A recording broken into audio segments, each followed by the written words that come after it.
On the 15th of September 1830, the Liverpool and Manchester Railway opened as the first passenger-carrying railway in the world. This would trigger the railway age. In London, the capital of the British Empire and Europe's largest city, this would lead to massive changes as the railway companies scrambled to serve the city. However, the city authorities resisted demands to build stations inside the city's central districts, and instead the terminals formed a ring around the city. In 1863, the Metropolitan Railway would trigger the Underground Age, as the first underground passenger railway in the world was opened to connect these terminal stations to the city centre. Today in Rails to Nowhere, we begin looking at the history of London Underground, its origins, and the origins of commuting as its very concept.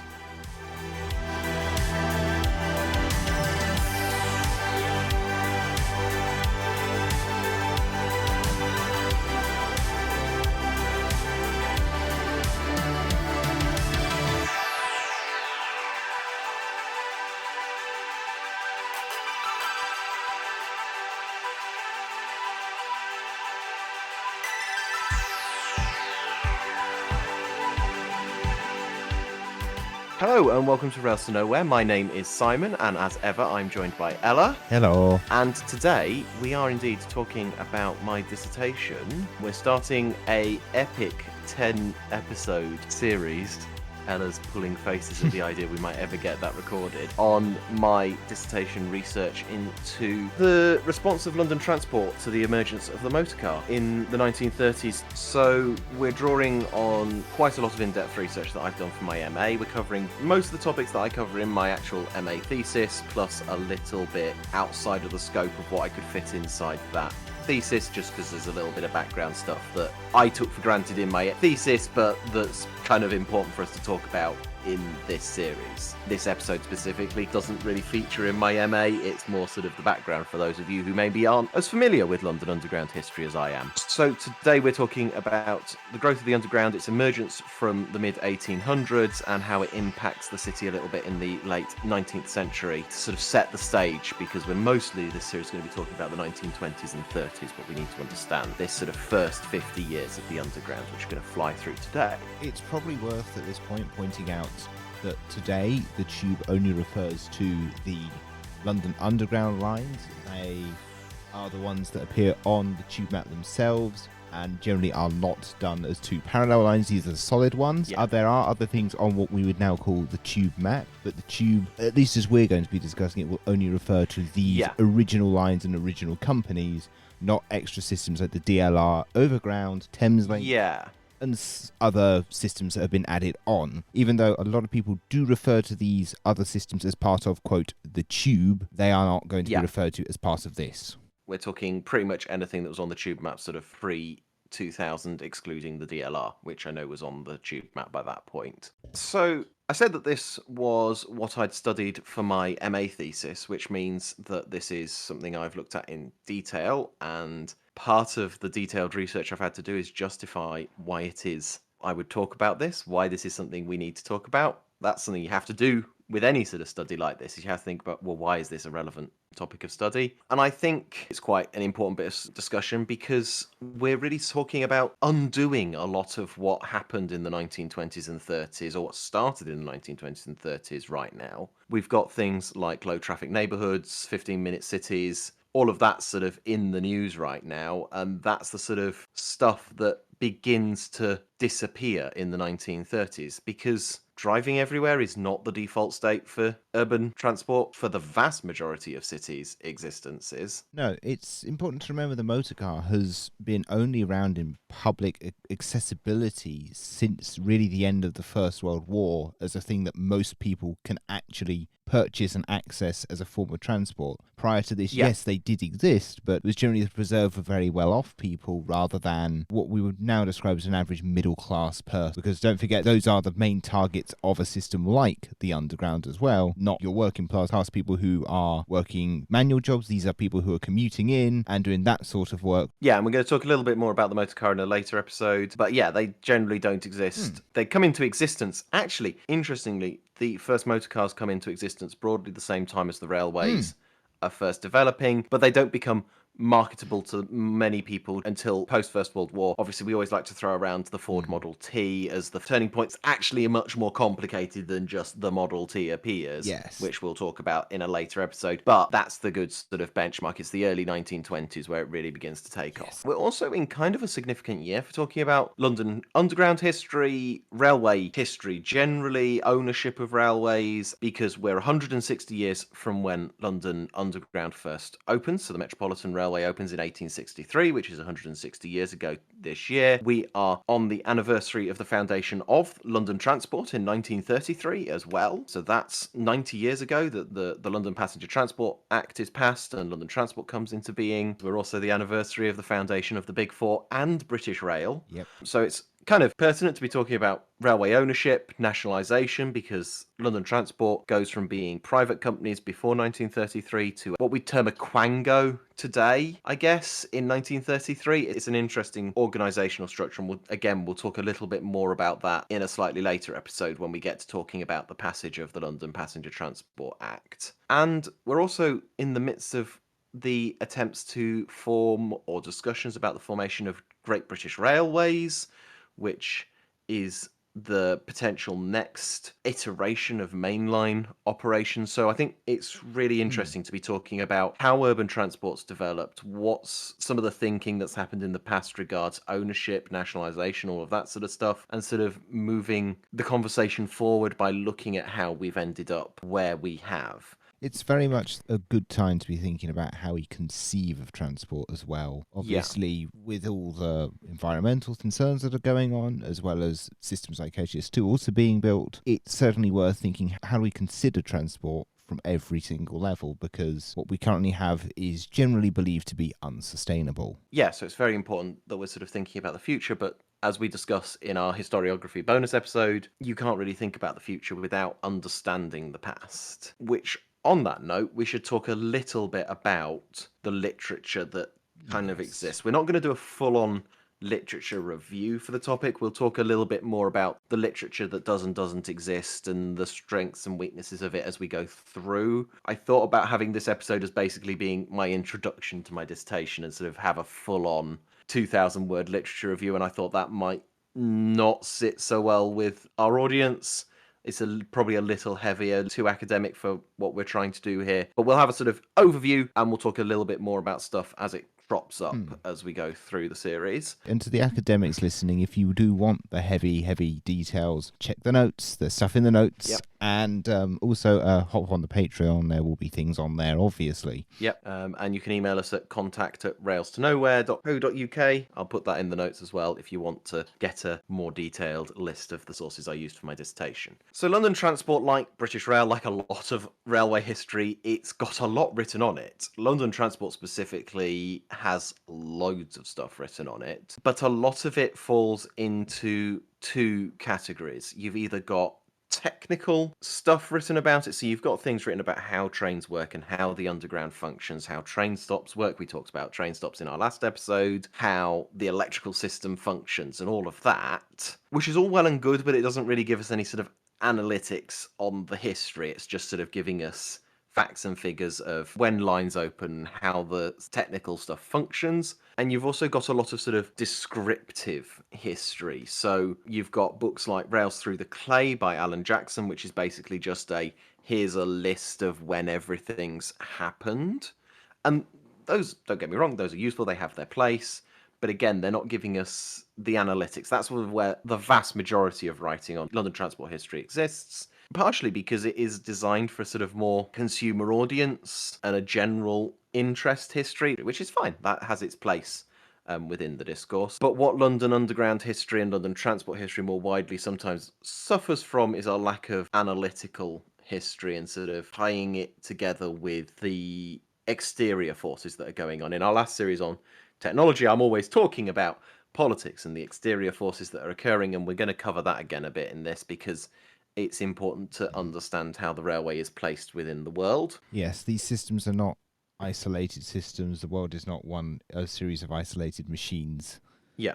And by placing these things into the wider context, hopefully hopefully we're giving people a bit more of an Yeah. understanding of how they worked, why they didn't work, and potentially where we might be able to take them in the future. Yeah. And the other limitation on a lot of London transport history is that it is often mode specific. So you get histories on the underground, or even in some cases on a specific company. One of the most recent really good texts that's come out on London Underground history is Mike Horn's two-part history of the District Railway, but that's taking it really to like one line, one company level. Or you get things like Alan Jackson's Rail Through the Clay, which is talking about the underground, or there's a host of books on buses and trams, but very rarely do you get discussions where somebody's talking about all of the modes and sort of the overarching history of transport overall in London. And also the wider context around the transport in London Yeah. too. We're missing a lot of the other interest of organisations like London Transport, the London Passenger Transport Board, and British Rail, and so on, because I think most of the text written on this topic is written for people who have an interest in railways and not Yeah. so much the wider picture that maybe is worth looking at for these companies. Yeah, so this series is bringing things together to sort of look at the different modes, look at the exterior forces, and think about how London Transport is operating within the broader picture. One of the other big things that's often missing from discussions of transport generally in Britain in the 1920s and 30s is discussion of the impact of the motor car. Now, way back in episode 1, we talk about the impact of motor lorries on goods transport, but very often we discount discussion of the motor car and its impact on personal transport in this era. The narrative generally is considered to be the motor car takes off in the States in this period. The general narrative is not often that the motor car takes off in the UK in this period. It just sort of magically appears in the 1950s. The problem is that's not true. The motor car doesn't just appear out of nowhere post World War. No. I'm not suggesting that the motor car is a mass means of transport in the 1930s, but if we look at archive footage of London specifically in this era, we can see that there are actually quite a lot of cars on the roads. Examining records of London transport, I note that congestion and making priority for motor cars is on the minds of London transport in this period. So they are acting in response to it. So to just discount it as a force within how London transport is developing in this period is doing a disservice to our understanding of the city's development. It's also worth remembering it's not a uniform adoption across the country or even across the city. Yes. And you go to various parts of the British Isles here. The car is adopted across it in various different amounts by various different groups. Yep. We see islands like Jersey and Guernsey adopt it a lot more heavily at this time as compared Yep. to mainland Britain. I've been looking at some stuff to do with various people out on Jersey, and it's notable that all are starting to complain about there are increased levels of motor cars here. There's increased problem with speed as a problem. There's Yep. competition between various groups because of the motor car. And Yes. also notable how it, when the islands get occupied by the Germans in the Second World War, there's a really interesting issue where the Germans requisition basically all motor cars and everyone has to work out how to travel without the motor car. But this is in Yes. contrast to a lot of the UK where the adoption is a lot slower for various different reasons. It is important to note that we're looking at London, which in mainland Britain is where the concentration of motor vehicles are. I don't have the figures directly in front of me because they're in the script for, I think, episode 2 or 3 of this series. But the majority of motor vehicle registrations in the UK are within the Greater London area. So the motor car is having a greater impact in London than it does in other areas at this time, but it's still a good point to sort of look at how policy ideas and thinking are developing in this period. As a result, this series and my dissertation draw heavily on a couple of important texts for the sort of foundation of a lot of the argumentation on the motor car. So I'm going to throw in a couple of key texts that I've discussed. So these are Michael John Law's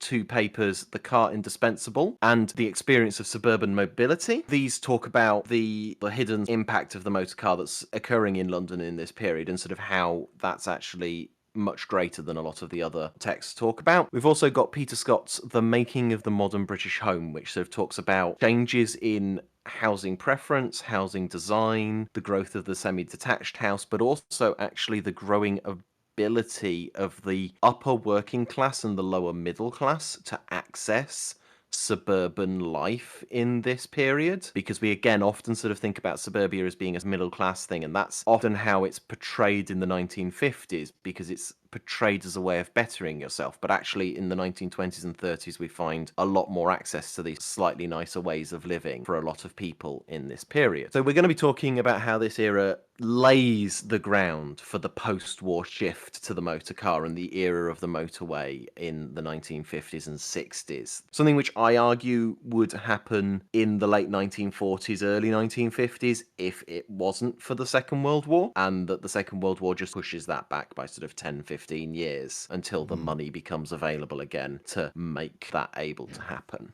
Additionally, we're going to be looking at a couple of places where there really are gaps in how we interpret London transport history for this period, and that's notably relating to advertising. Now, don't get me wrong, London transport advertising is written about quite extensively. People like the posters, but one of the things that isn't really talked about or isn't analysed is how motorcar advertising is impacting general railway advertising and specifically London transport advertising in this period. And actually, if you compare the sort of adverts that are coming out for the motor car industry and the sort of adverts coming out for the railways in this period, there are some strong parallels. Now, some of those are down to the new Art Deco art styles and new tastes, but actually, it's very under-talked about how these different tastes and the appeal of the motor car is actually causing the railways to have to change their advertising style, and we'll talk about that later on in the series. So that's sort of the background of this topic, why it's important, where we fit into the narrative and the general historiography for the history of the Underground. So let's talk a little bit about the background of where the Underground comes from, why it's built, and some of the impact it has on London as a city in the late 19th and early 20th century. We're going to go up to about the start of the First World War, because generally World War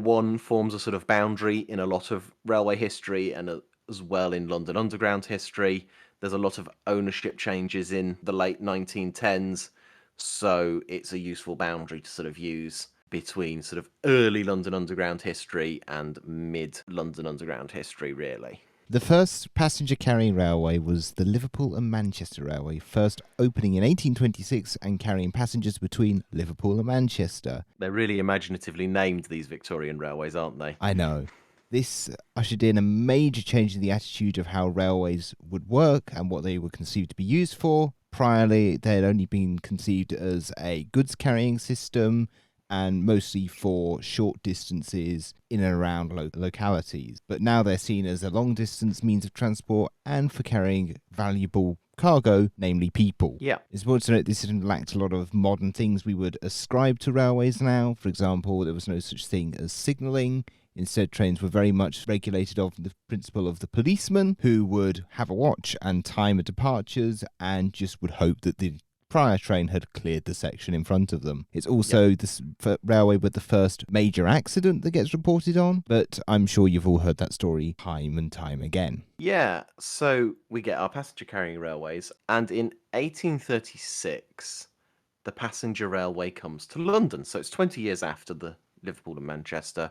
We get the London and Greenwich Railway, which runs from Spa Road, which is just down the line from London Bridge Station, out to Greenwich. And this is often ascribed as the first commuter railway. And I would argue that it is. It's kind of the first one designed to take people from a nearby town or village to a city centre, certainly in the UK and arguably the world. And this is really a new concept, this idea that not only is the railway for intercity travel, but that it's actually for local travel as well. This is an interesting thing with a lot of the sort of very early railways, is you find stations are actually not very near intermediate towns, because the idea is you go from one big place to the next big place and you don't stop in the middle places for a little while, and then they start adding the stations in the middle.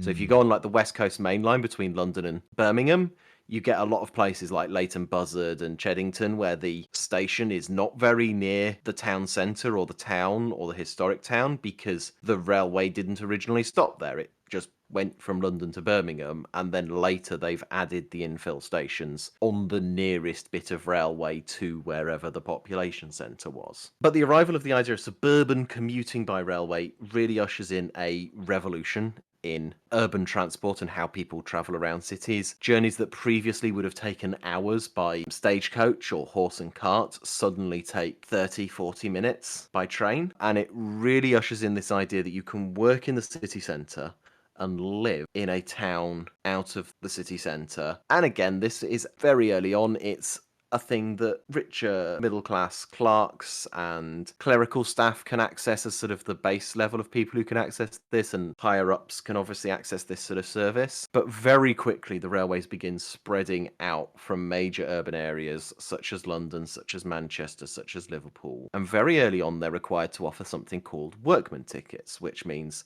they have to offer a cheap rate, usually before about 7 a.m, for anyone who's a labourer and going into town to work in like the docks or the factories or whatever the labour of that city may be. And this begins to open up this idea of commuting to a much greater number of people. It's important to note that commuting isn't created as a concept by the railways. It previously existed. You've got people walking huge distances in a lot of places to get to work, and a lot of places get trams or horse buses before they get a railway, and that creates a sort of commuting area in those spaces.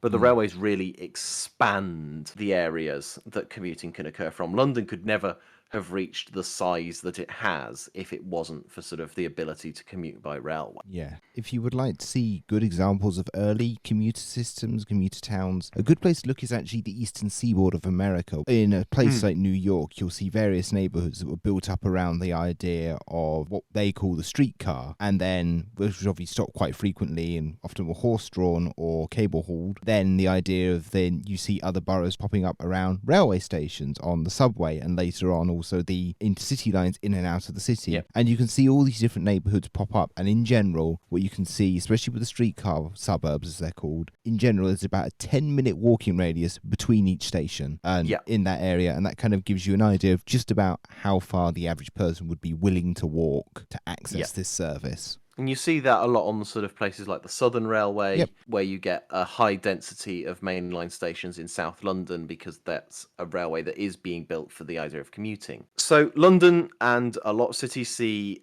a spider web of intercity and inner city railways begin to develop, but this causes some problems for some of the larger cities. London's not alone in this. You've got places like Liverpool and Manchester and Glasgow that also have this same problem, which is you have multiple railway companies who don't get along serving the city centre, which leaves you with multiple termini stations in the city centre.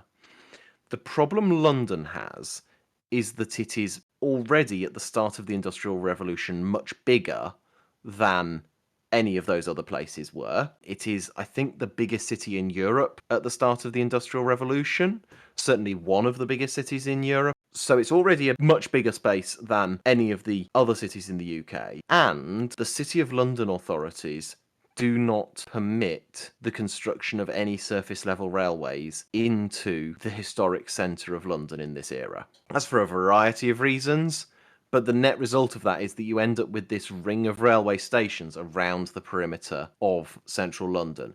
We're talking at this point of stations such as King's Cross, Euston, Paddington, and at the time, Bishopsgate out in the east. These all form a ring around London, mostly along the Euston Road or the various roads that offshoot from it. Euston Road being laid out deliberately to become a major thoroughfare to connect these stations together. Which it still is to this day.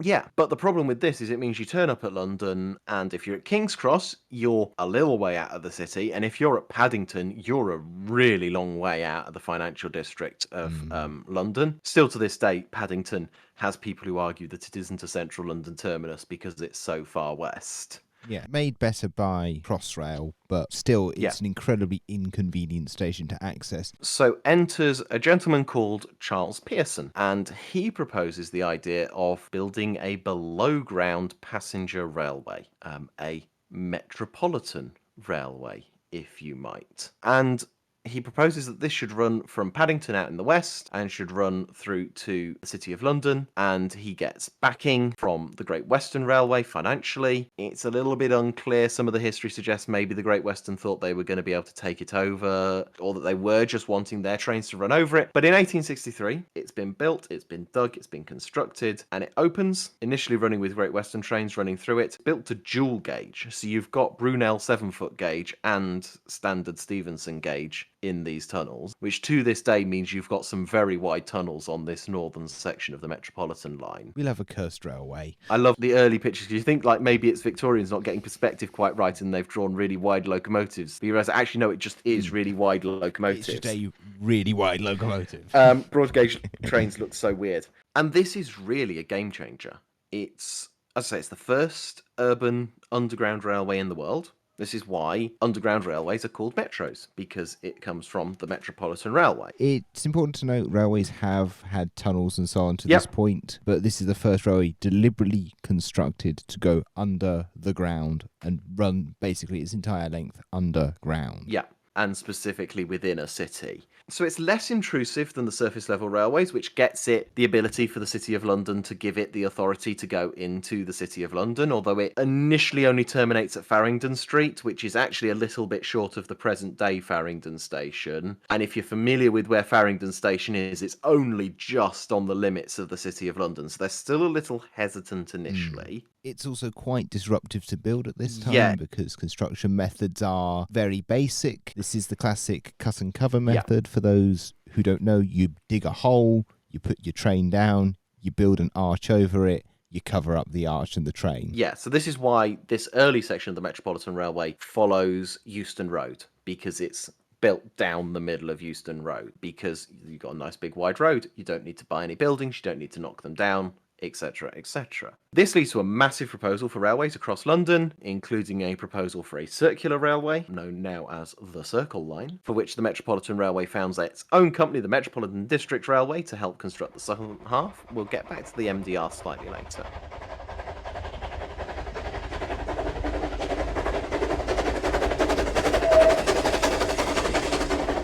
Hello, Simon here. Sorry for the brief interruption to the conversation. Just a quick shout out to say thank you to our fantastic patrons over at patreon.com/Rails to Nowhere. Our patrons help support the creation of Rails to Nowhere, contributing as little as just £2 per month to help fund the various costs that come with running even a small podcast like this one. In return, as a thank you for your generous support, me and Ella give you additional bonus episodes, a week's early listen to all of our normal episodes, and some extra early content and some extra content blogs. Otherwise, thank you for listening. Thank you to those of you who do support us. Thank you to those of you who are now thinking about supporting us. And let's return back to the conversation. But as Ella says, the cut and cover method is messy, it's disruptive, it gets in the way, and it does limit still where the railways can go, because you kind of have to follow the roads if you're not wanting to demolish buildings. It limits what curves you can do. And the authorities in places like Westminster and the City of London are still very resistant to this coming in and disrupting all the roads in the centre of London. It's trying to get rid of congestion, but you're not going to do that particularly well if in doing so you have to sort of dig up all the roads in the interim. So you get a gentleman called Mark Isambard Brunel, who constructs a revolutionary tunnel under the Thames called the Thames Tunnel. This is out between Wapping and Rotherhithe, and this is constructed using a tunnelling shield. This is an advancement on mining technology and mining techniques, and what it does is it creates a arch of steel or metal in which your miners can stand while they dig out the London clay, and then behind they can construct the tunnel behind this metal shield, and it gives them a safe place to work. Now, don't get me wrong, the Thames Tunnel is not a safe place to be working. There are several collapses and the system floods and the company goes bankrupt almost immediately, and it is a financial disaster. You also have issues of decompression sickness and all sorts of other things that weren't fully understood at this point because it's very much prototype. This is both an early deep bored tunnel and the first time someone's tried digging under a river, because that's what's prompted this new technology for the construction. Is you can't cut and cover under a river, so how do we build a tunnel under a river? But this technology is then taken by a gentleman called James Henry Greathead, who's a South African engineer who develops it further, comes up with some improvements to the design, and creates what we know now as the Greathead Shield. And this is the tool that enables the tube to appear. And it's very important that this is the tool that lets the tube appear, because this is a round tunnelling shield, about 8 foot in diameter, and it creates circular tunnels. And this is used to create the City and South London Railway. This, as with all of our imaginatively named Victorian railways, runs from the City of London to South London. It runs from King William Street, which is near modern-day Monument Station, down to Stockwell Station. King William Street is the street which runs between Bank Junction and where Monument Station is in the present day, for those who do not know London. And that's by the Bank of England, the big round one where Stormzy did, I forget the song. Yeah, for those of you who've been following London Underground news recently, it's the road that runs down the side of the new Bank Station entrance. Mm-hmm. This is the first tube railway, it is the first deep underground railway, and it is the world's first major railway to use electricity. Now that's a key point, because it was designed to be cable hauled, and that causes them some problems. We're not going to go into too much detail on that, but there are some serious changes to the plans, because initially it's going to be cable hauled, then they embrace this new technology, electricity. I have a quick point on tunnels as well. If you look at what is now the East London line on London Overground, that currently uses the old Thames Tunnel, dug by Brunel. And to give an idea of the difference between the Brunel tunnelling shield and the Greathead shield, you can see the massive difference in scale of the trains in them. The East London line is mostly to what we would call normal British loading gauge, whereas if you look at any tube train and tube tunnel, it's a lot smaller. You're not fitting a normal train through there. No. And it's why tube trains have their iconic, very weird round shape. Yeah, so the CSLR is massively important for the development of the London Underground and metros and underground railways around the world, because it proves the concept that you can build a railway deep underground and that you can run it off electricity and that people will use it.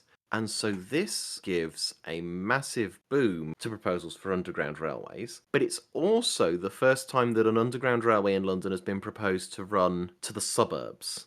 Like, its purpose is to link the centre of London to the suburbs of South London. The Metropolitan Railway, as we say, it's running from Paddington to Farringdon. It's designed to connect the mainline termini to the city centre, but it's not itself running into suburbs yet. They do begin proposing things like the St John's Wood and Baker Street Railway, and proposals to go up to a sort of Harrow way to connect up to suburbs, but the City and South London is the first attempt to connect the suburbs to the centre of London by the new fledgling underground. So this prompts new thoughts about how the London Underground develops, and so you get the Metropolitan Railway begin to propose extensions out into the fledgling suburban northwest in what they would in the 1920s come to term Metroland, and we'll talk more about Metroland in later episodes. But this is really a massive push by them, although they are weird because their chairman Edward Watkin is trying to push them to become a mainline company. We'll talk a little bit about this in a slightly later episodes, because this is one of the principal reasons that the Underground is not included in the grouping of 1921,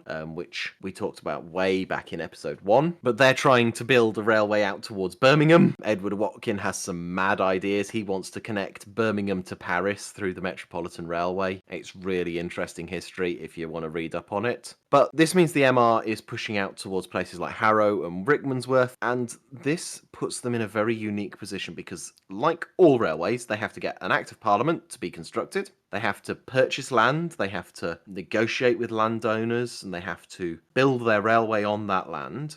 But most railways, their enabling legislation says you can buy a strip of land that's 100 metres wide. You then build your railway that's, say, only 10, 15 metres wide. You build your stations, and then you have to return all the excess land back to whomever you purchased it from. So you have to sell it back to the person who you bought it from for a fair price. The Metropolitan Railway isn't required to do that in a lot of places. It actually has provisions that allow it to hold on to that land. That land is now just the Metropolitans. So they begin a whole new phase of suburban development in London, which, as I say, they call Metroland, and this is where they buy the land, they build their railway, and then they either directly or indirectly through subcontractors and so on build housing on the excess land they have. So they found new villages, they found new suburbs, they found their own market, so to speak. The idea being you create railway suburbs that are dependent on the Metropolitan Railway for getting into London, so you create a captive market. And we'll talk a little bit more about that in slightly later episodes, but it's important to note that that's a different and unique aspect to the development of the Metropolitan Railway, and it's really one of the reasons why they're able to push so far out, and a principal reason why they do try pushing so far out, because it's that dual aim of trying to get to Birmingham, but also being able to develop their own suburbs, so it gives them the sort of market and the income to be able to afford that. But the Metropolitan Railway goes Yes. stupidly far out because they go all the way out to Aylesbury and beyond. They go up to places like Brill and Verney Junction, which are almost out in Oxford. They go really far out. It is also important to note this isn't just the Metropolitan Railway who'd come up with this idea. Again, in America, you see on a lot of, Yep. again, the East Coast, railway lines building these suburbs and these towns, what are called railway towns. Yep, and streetcar suburbs. Yep, they're entirely built around the idea that you can get the train into work at, say, New York or Washington or Boston, Yep. and then go home to your house out in the suburbs. You can also look at maps and see that if you follow a railway line, there'll be a town, then a bit of nothing, then a town, and on average, they're about every 10 to 15 minutes of travel time, allowing for a train to cover most of the distance in about an hour and a half, 2 hours, but then stop at all the places along the way and get people in and out of the main urban core. There's also massive advertising at this time through the use of picturesque scenes and things like that. And we'll talk a bit about that again when we talk about advertising. But it's all about driving demand, driving people to become dependent on your railway. Yep. And selling a and lifestyle. Which, yes, you could argue it's a bit like influencer lifestyles today. It's this whole idea that you can do In fact, it. I will argue that in a couple of episodes' time. You're welcome. But yeah, you mentioned American railway suburbs and streetcar suburbs, which, They're good examples. because you must have been reading the script, because this is the point where I introduce You saying I don't read the our script? villain of the story, Charles Tyson yes. Yerkes, who is a very interesting gentleman, and we will be talking more about him in an upcoming bonus episode. But the summary of Yerkes is that he is so corrupt he gets driven out of Chicago in the early 1900s, which is quite an achievement. But he had made his fortune investing in Philadelphia. He had lost his fortune investing in the Reading and Ohio Railroad in the late 1800s. And he had then remade his fortune building streetcars in Chicago. And the story about how he comes to be in London is a little bit murky. It's not especially clear exactly why he decides to come to London per se, but he is enticed to London, most likely by an associate in some of the financial institutions to which he's connected, to come and help electrify the district railway, who are looking for investors to build electrification infrastructure for them. Either way, he turns up. Yeah, Yerkes turns up and he doesn't stop there. He starts by forming an organisation called the Underground Electric Railways of London, which he uses as a vehicle to purchase up a variety of proposals. Because I mentioned that the city in South London leads to a multitude of proposals for underground railways. The problem is underground railways are quite expensive to build, and there's what's called railway mania in the 1800s. This is where the railways first start, and then you get big boom in proposals and lots of money's poured into them. People speculate on the railways, and then there's actually quite a big crash as a lot of those railways prove not to be as profitable as they are expected to be. And a lot of underground railways go through a similar process. So there's a big underground mania, there's people pouring money into them, but a lot of them fail to get enough money to be built or parliamentary approval. So after the city in South London opens in 1890, there are only two other underground railways constructed, or tube railways constructed, before the end of the century. So you have the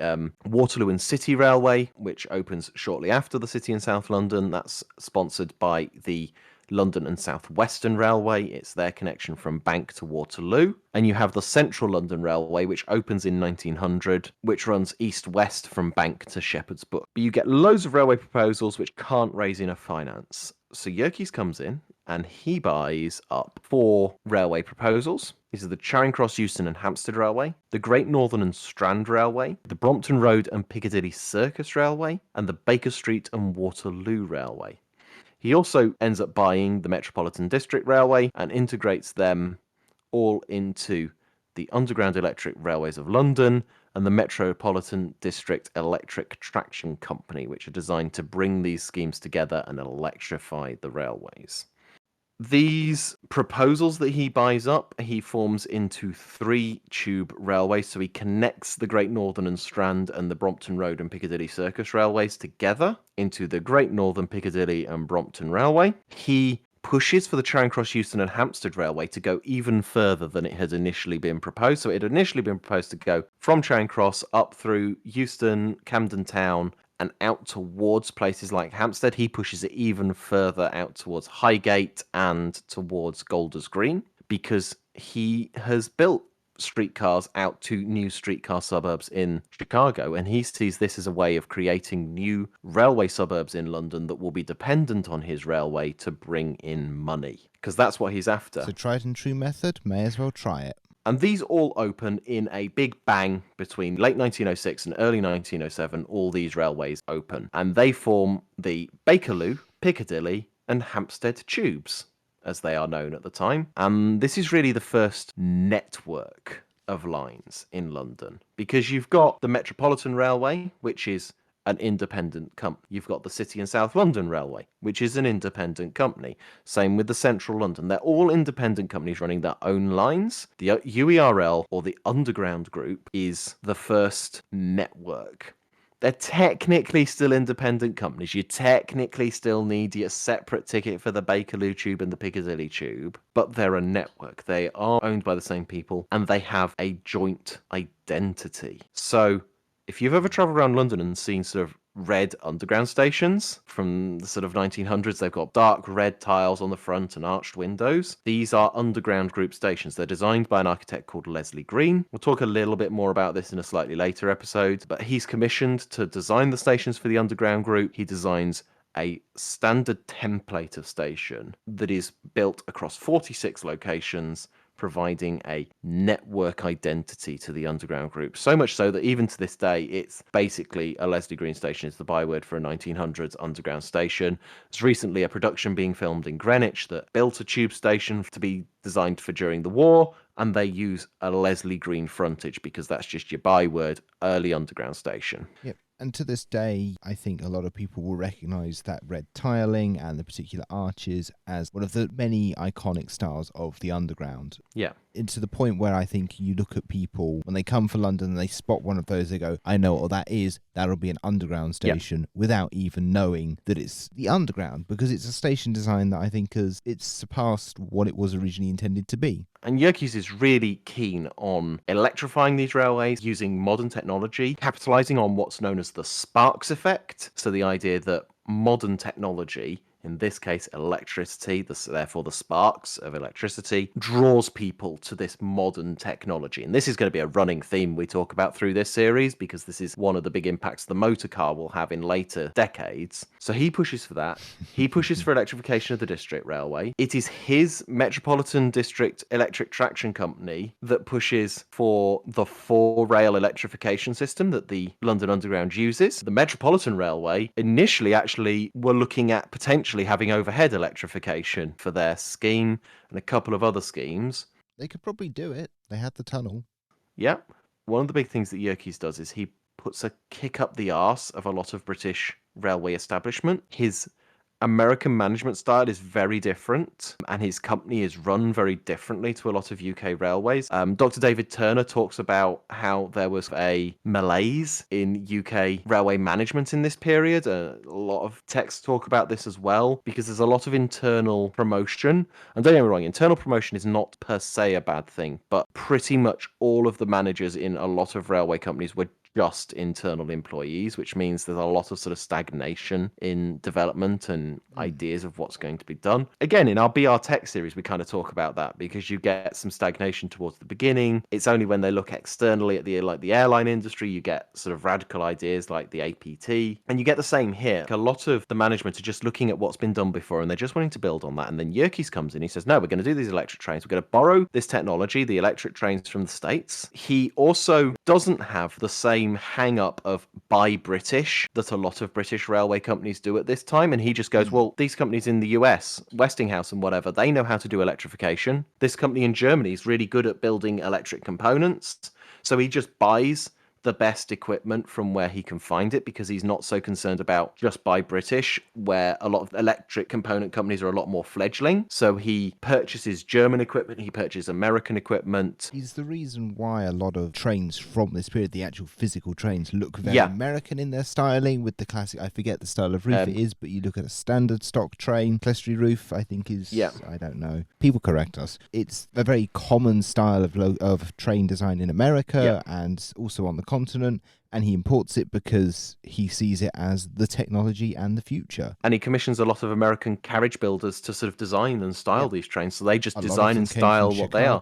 This is one of the reasons why London Underground has a lot of American terminology in it. So we now use the word bogie, which is the British term, but we used to use the word truck for the wheel sets on the trains. We still refer to cars on London Underground instead of carriages. And it's also where the Westinghouse brake comes over, because it's an American technology, an American company, Westinghouse, but because we've got an American who's not worrying about buying British, he's very willing to go over and just buy what he sees to be the good thing. And Yerkes' company, with its new attitude to promotion, looks for a wider range of managers and a wider range of people that could run the railway than the traditional hiring hierarchy for them. And notably, towards the start of the 1910s, the Underground Group is looking for a new general manager, and they pick an American-British businessman called Albert Stanley. And we will talk a little bit more about him in a slightly later episode because he is a very important person and he really drives a lot of the story of London Underground through this era, and he will appoint to a variety of important positions within London Underground a gentleman called Frank Pick, who again we will talk about in future episodes. But the Underground Group is a really important part of the history of the Underground. It will play a massive role in the next few episodes as we talk about the 1920s and going into the 1930s. And it's really the first point where we get an umbrella organisation running transport in London. But that really brings us to the end of today's discussion of the background of London Underground history. We've covered a good range of stuff. We've covered the historiography. We've talked about the scope of this project, about where we're going, what we're trying to understand. But we've also seen how the Underground's developed from some first nervous holes in the ground through some quite radical technological shifts, bearing in mind that by 1900 there's still only a handful of electric railways that exist in world and the UK. When the UERL opens all its lines, there's really only the London Underground and the Liverpool Overhead Railway as the only principal electric railways in the UK. So it's radical technological shifts that we've seen in this sort of first 50 years of existence. And we're really going to see as we go through the 1920s and into the 30s real changes in how the network's functioning and how it's developing. In the next episode, we're going to be talking about the passage of the London Passenger Transport Act, which creates the London Transport Board in the 1930s. And then we're going to be going on and talking about the development of the motor car and various other aspects as we go through. We've got a bonus episode coming in a few weeks' time, which will talk about Charles Tyson and Yerkes in a bit more detail. If you want to listen to that, you're going to need to subscribe to our Patreon over at patreon.com/rails to nowhere. Big thank you to our patrons, especially our £10 patron, Valkyria Lemons. But yes, so thank you for listening. We shall see you next time. Well, we won't see you, but you shall hear us. Thanks for listening. So until the next time, I've been Simon, she's been Ella. Goodbye. Goodbye.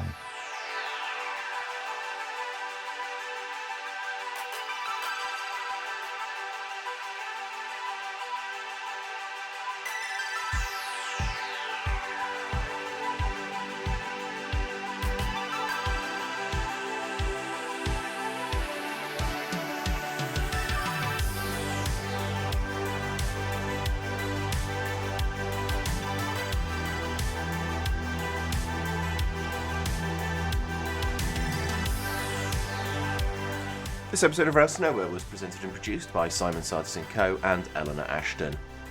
Principal research and script writing was carried out by myself, with contributions from Eleanor.